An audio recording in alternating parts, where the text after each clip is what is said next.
To begin at the beginning, I joined the Titanic at Belfast.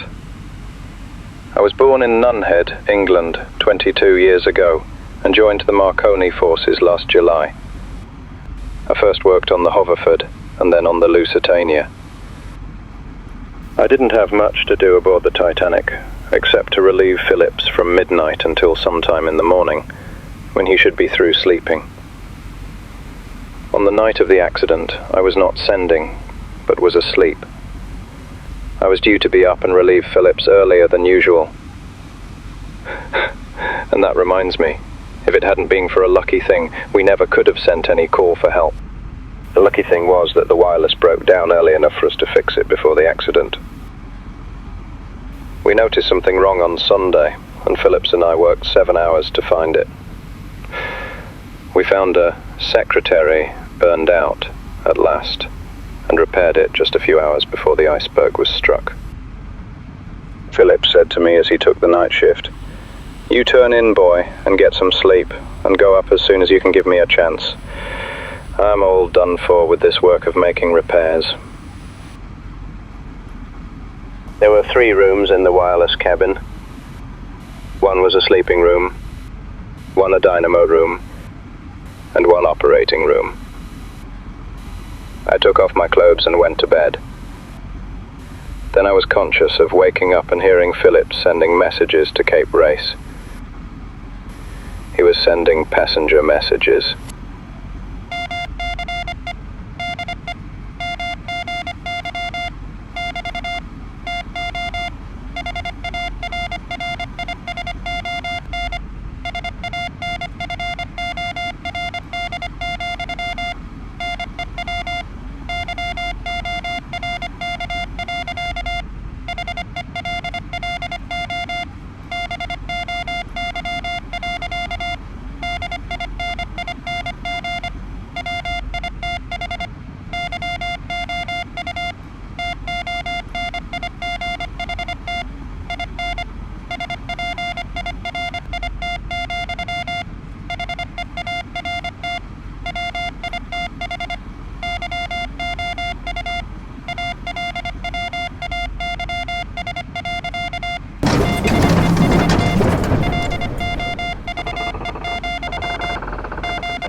I remembered how tired he was, and I got out of bed to relieve him.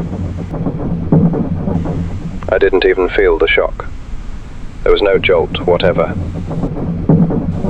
I was standing by Phillips, telling him to go to bed, when the captain put his head in the cabin.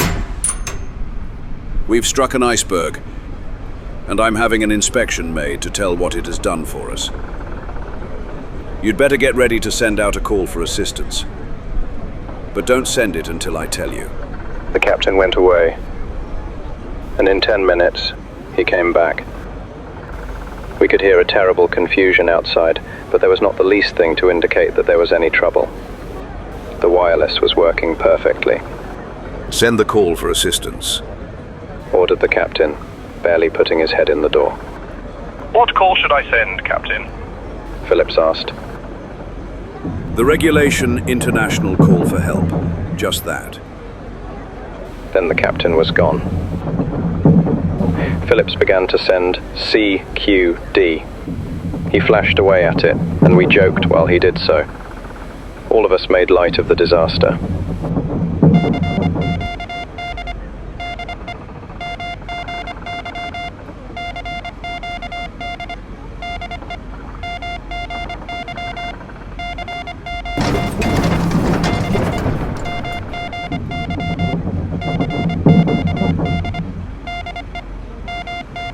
Oh my goodness, what was that?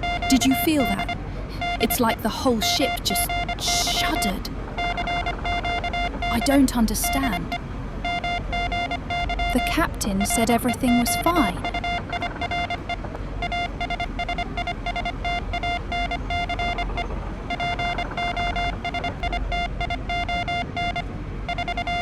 Oh, good heavens, what's all this commotion about? Is everything all right? I seem to have misplaced my spectacles, and it's a bit disorienting without them. One simply can't see a thing in this dim light. Could you perhaps lend a hand, dear? I just need to find my way back to my cabin. I'm sure it's all just a minor inconvenience. No need to go back to the cabin, Ma'am. I'll help you. We'll get you to the boats. No bother at all. There's plenty of room for everyone. Just hold my arm firmly and we'll be there in a jiffy. We're all in this together and we'll see it through, won't we? Then the captain came back. What are you sending? CQD, sir. Phillips replied. The humour of the situation appealed to me. I cut in with a little remark that made us all laugh, including the captain. Send SOS, I said. It's the new call, and it may be your last chance to send it. Phillips, with a laugh, changed the signal to SOS.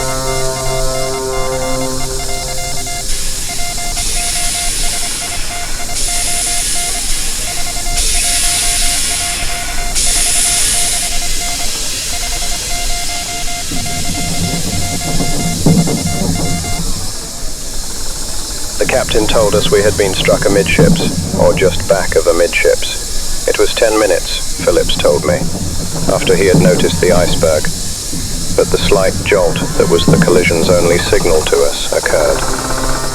We thought we were a good distance away. We picked up first the steamship Frankfurt. We gave her our position and said we had struck an iceberg and needed assistance.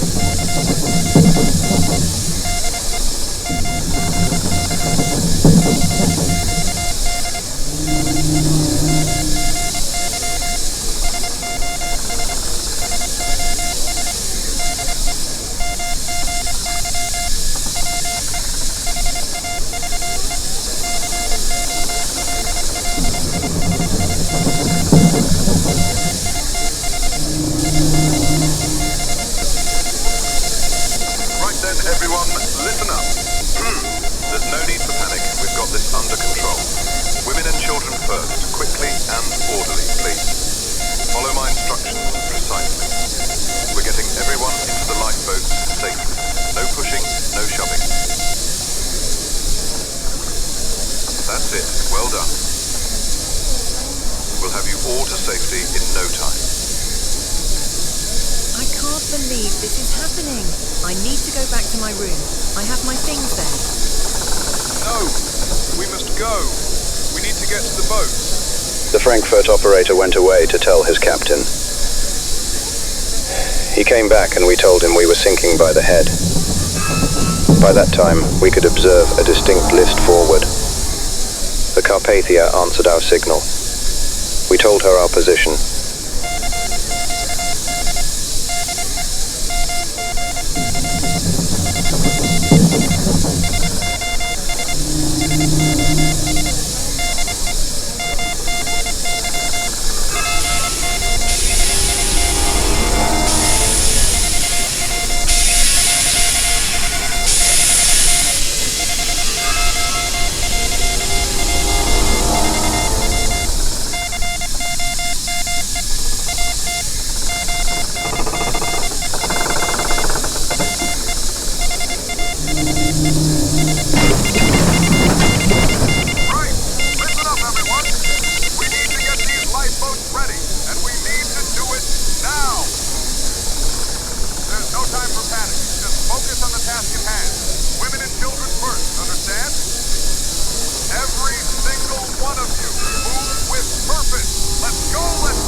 The operator went to tell the captain, and in 5 minutes returned and told us that the captain of the Carpathia was putting about and heading for us.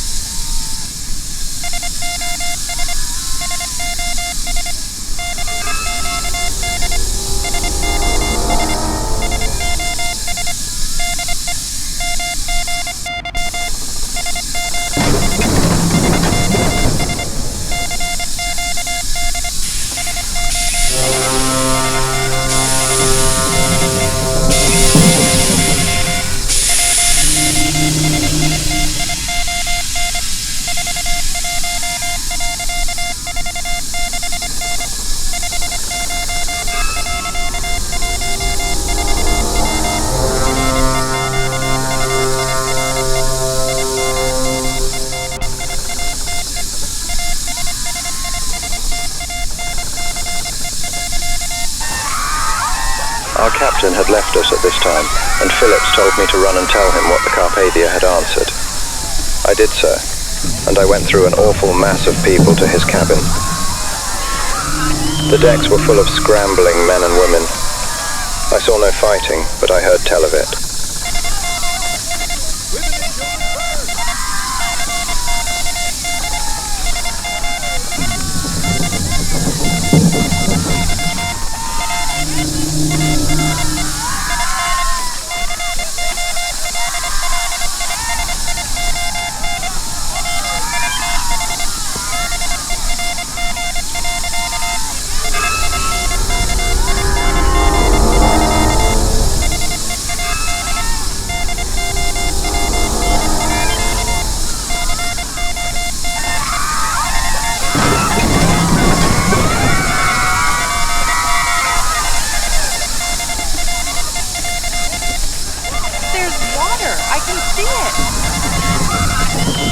Oh dear Lord, we're sinking, aren't we?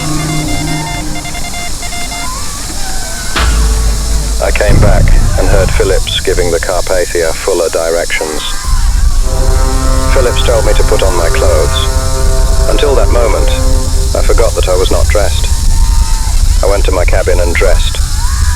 I brought an overcoat to Phillips. It was very cold. I slipped the overcoat upon him while he worked. Every few minutes, Phillips would send me to the captain with little messages. They were merely telling how the Carpathia was coming our way and gave her speed. I noticed as I came back from one trip that they were putting off women and children in lifeboats.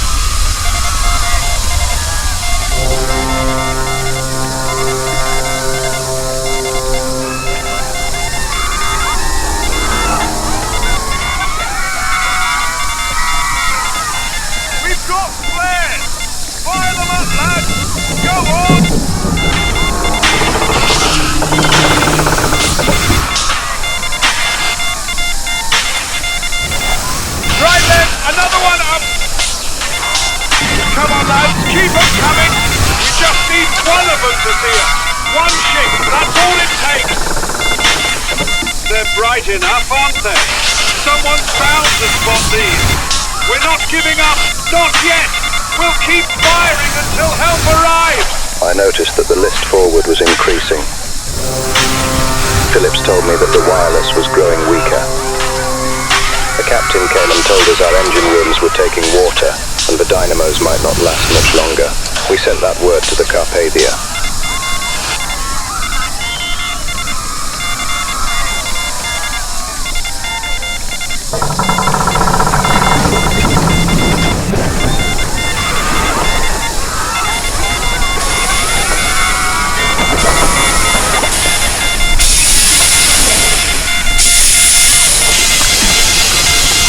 I went out on deck and looked around.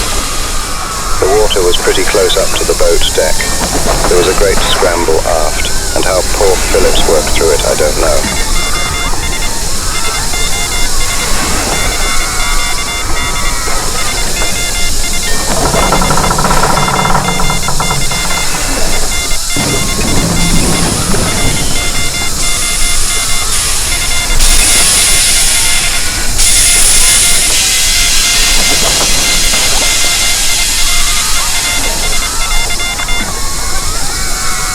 He was a brave man.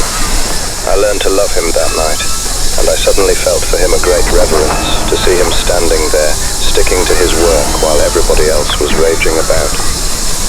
I will never live to forget the work of Phillips for the last awful 15 minutes.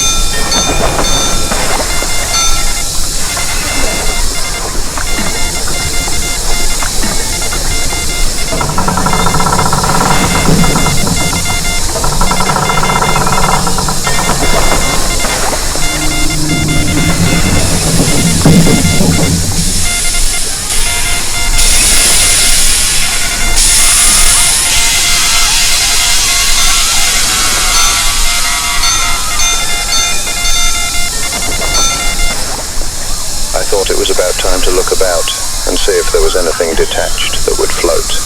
I remembered that every member of the crew had a special life belt and ought to know where it was. I remembered mine was under my bunk. I went and got it. Then I thought how cold the water was.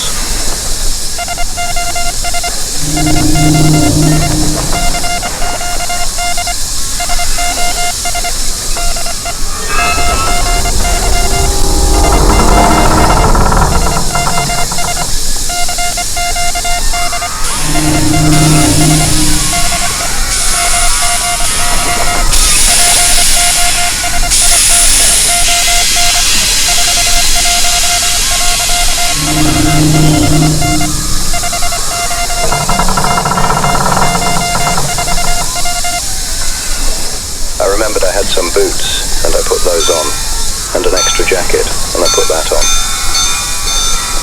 I saw Phillips standing out there still sending away, giving the Carpathia details of just how we were doing.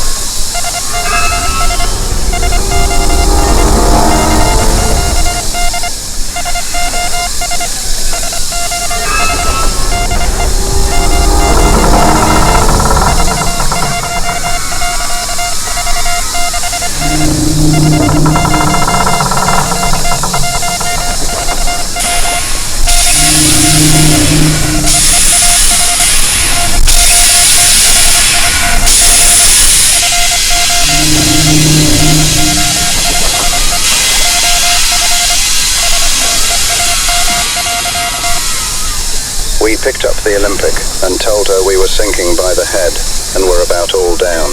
As Phillips was sending the message, I strapped his life belt to his back. I had already put on his overcoat.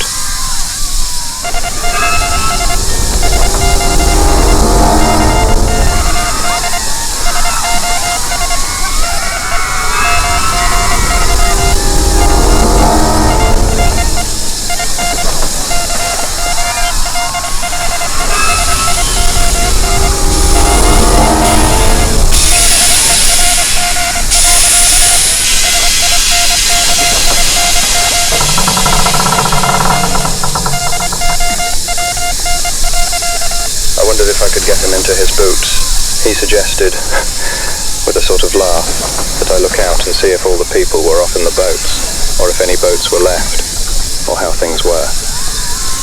I saw a collapsible boat near a funnel and went over to it. 12 men were trying to boost it down to the boat deck. They were having an awful time. It was the last boat left. I looked at it longingly a few minutes. Then I gave them a hand, and over she went. They all started to scramble in on the boat deck, and I walked back to Phillips. I said the last raft had gone. Then came the captain's voice. Men, you have done your full duty. You can do no more. Abandon your cabin. Now it's every man for himself. You look out for yourselves. I release you. That's the way of it at this kind of a time. Every man for himself.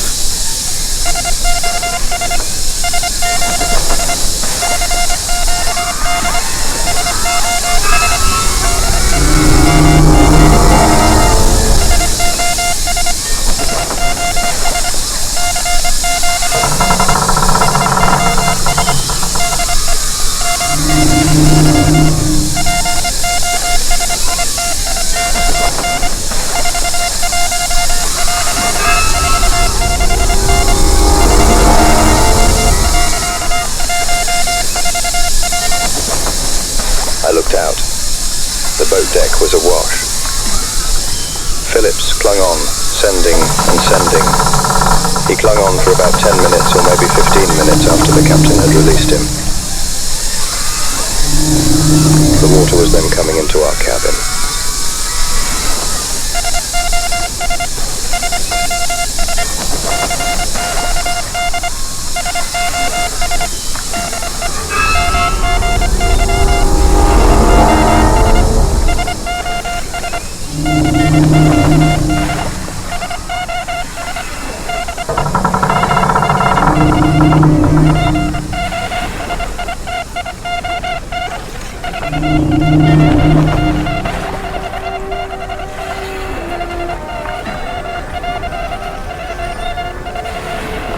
While he worked, something happened I hate to tell about. I was back in my room, getting Phillips his money for him. And as I looked out the door, I saw a stoker, or somebody from below decks, leaning over Phillips from behind. He was too busy to notice what the man was doing. The man was slipping the life belt off Phillips's back. He was a big man too. As you can see, I am very small. I don't know what it was I got hold of. I remembered in a flash the way Phillips had clung on, how I had to fix that life belt in place because he was too busy to do it. I know that man from below decks had his own life belt and should have known where to get it. I suddenly felt a passion not to let that man die a decent sailor's death. I wished he might have stretched rope or walked a plank. I did my duty. I hope I finished him. I don't know. We left him on the cabin floor of the wireless rim, and he was not moving. From aft came the tunes of the band. It was a ragtime tune, I don't know what.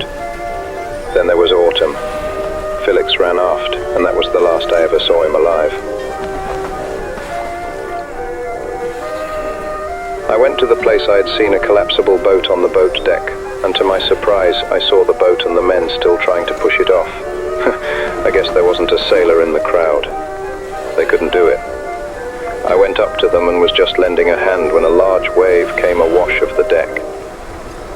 The big wave carried the boat off. I had hold of an oarlock, and I went off with it. The next I knew, I was in the boat. But that was not all. I was in the boat, and the boat was upside down, and I was under it. And I remember realizing I was wet through, and that whatever happened, I must not breathe, for I was underwater. I knew I had to fight for it, and I did. How I got out from under the boat, I do not know, but I felt the breath of air at last. She was a beautiful sight then. Smoke and sparks were rushing out of her funnel. There must have been an explosion, but we have heard none. We only saw the big stream of sparks. The ship was gradually turning on her nose, just like a duck does that goes down for a dive. I had only one thing on my mind, to get away from the suction. I felt I simply had to get away from the ship. I swam with all my might. I suppose I was 150 feet away when the Titanic, on her nose, with her after quarter sticking straight up in the air, began to settle slowly. When at last the waves washed over her rudder, there wasn't the least bit of suction I could feel. She must have kept going, just so slowly as she had been. The last I saw of the band, when I was floating out in the sea with my lifebelt on, it was still on deck, playing Autumn. How they ever did it, I cannot imagine. The way the band kept playing was a noble thing. That and the way Phillips kept sending after the captain told him his life was his own and to look out for himself are two things that stand out in my mind over all the rest.